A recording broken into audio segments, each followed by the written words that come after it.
દક્ષિણની ફળિયા સાર્વજનિક યુવક મંડળ દ્વારા ગણેશ ઉત્સવને ધ્યાનમાં રાખીને આ વર્ષની થીમ લોન્ચ કરી દેવામાં આવી છે, જે અંતર્ગત પૂજા પાઠ સંપન્ન કરવામાં આવ્યો।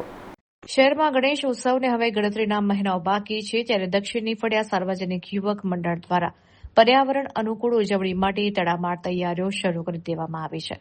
વર્ષ 2000થી ગણેશની સ્થાપના કરતા મંડળે વર્ષ 2016થી સંપૂર્ણ પેપર મટીરીયલનો ઉપયોગ કરીને 100% ઇકો ફ્રેન્ડલી મૂર્તિ અને ડેકોરેશન બનાવવાની અનોખી પરંપરા શરૂ કરી છે।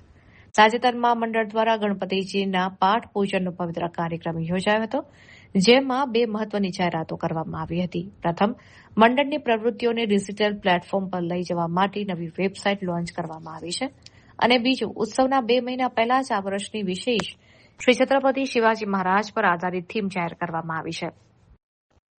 શિવાજી મહારાજ માત્ર મહાન યોદ્ધા જ નહીં, પરંતુ એક કુશળ રાજા, આદર્શ પુત્ર, વેપારી અને ફાધર ઓફ ઇન્ડિયન નેવી પણ હતા।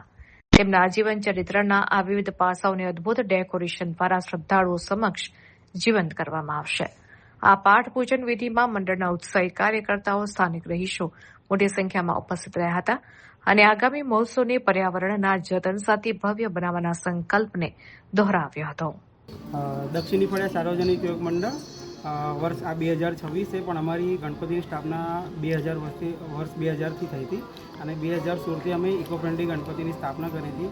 જે અમે સ્થાપના કરી હતી ગણપતિ સંપૂર્ણ પેપરના અને ડેકોરેશન પણ સંપૂર્ણ, જે ગુજરાતનું પહેલું એવું મંડળ હશે જે 2016થી લઈને 2025 સુધી અમે એના પર ડેકોરેશન કર્યું છે।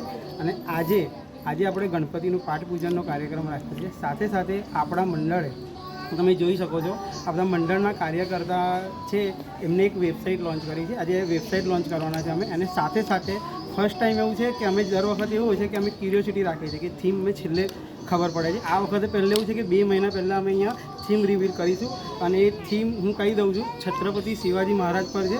કે છત્રપતિ શિવાજી મહારાજ બધાને એવું છે કે ફક્ત એક યોદ્ધા હતા, પણ યોદ્ધાની સાથે સાથે એક સારા રાજા હતા, સારા પુત્ર હતા, સારા વેપારી હતા, જેવું કહેવાય છે એમને ફાધર ઓફ નેવી પણ કહેવામાં આવે છે। એટલે ઘણું બધું એમનું જીવન ચરિત્ર છે, જે અમારા દ્વારા આ વર્ષે મંડળમાં બતાવવામાં અને સમજાવવામાં આવશે।